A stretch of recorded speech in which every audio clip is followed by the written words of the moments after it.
Operation Sindoor ద్వారా భారత భద్రతా బలగాలు ఉగ్రవాద సంస్థలపై గట్టి దెబ్బ కొట్టాయి.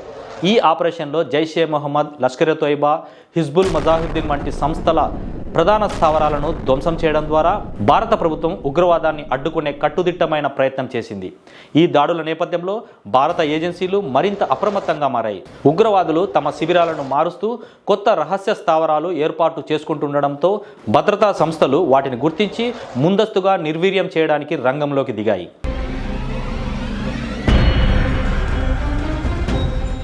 పాకిస్తాన్ ఇప్పటికే మసూద్ అజార్, హఫీజ్ సయీద్, సయ్యద్ సలాహుద్దీన్ వంటి ప్రముఖ ఉగ్రవాదులను రహస్య స్థలాలకు తరలించినట్టు తెలుస్తుంది. భారత దాడుల భయంతో ముందు జాగ్రత్తగా ఈ చర్యలు చేపట్టినట్లు నిఘా వర్గాలు చెబుతున్నాయి. పాక్ ఆక్రమిత కాశ్మీర్లోని లాంచ్ ప్యాడ్ల దగ్గర ఉన్న ఉగ్రవాదులను తాత్కాలికంగా సురక్షిత ప్రాంతాలకు తరలించారు. ఇటీవల ప్రముఖ శిబిరాలపై భారత్ దాడులు ఈ సంస్థలకు తీవ్రమైన హెచ్చరికగా నిలిచాయి. అయితే ఈ సంస్థల వెనుక ఉన్న నాయకులను గుర్తించి నిర్మూలించడం ఇంకా అతిపెద్ద సవాలుగా మారింది.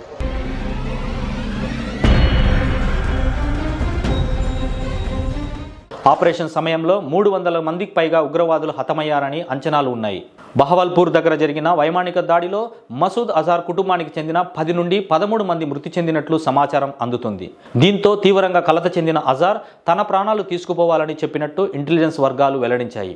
ఇది ఆ సంస్థల మానసిక స్థితిపై చూపించే ప్రభావం ఎంత తీవ్రంగా ఉందో సూచిస్తుంది.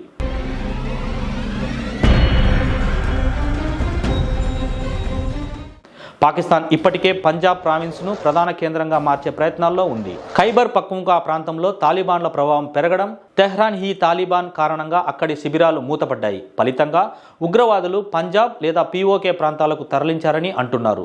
బలూచిస్తాన్లో బలూచ్ లిబరేషన్ ఆర్మీ అధికంగా ప్రభావవంతంగా మారడంతో ఆ ప్రాంతాలను ఇక ఉగ్రవాద శిబిరాలుగా వాడలేని పరిస్థితి ఏర్పడింది.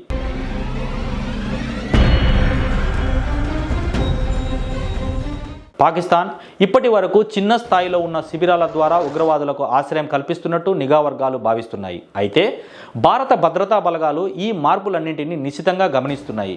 ఏవైనా కొత్త శిక్షణా శిబిరాలు ఏర్పడే ముందు వాటిని గుర్తించి ధ్వంసం చేయడం లక్ష్యంగా పనిచేస్తున్నాయి. భవిష్యత్తులో భారత భద్రతా దళాలు మరింత దూకుడుగా, వ్యూహాత్మకంగా స్పందించే అవకాశం ఉంది. ఉగ్రవాద సంస్థలకు ఇది ఒక గట్టి హెచ్చరికగా నిలుస్తుంది.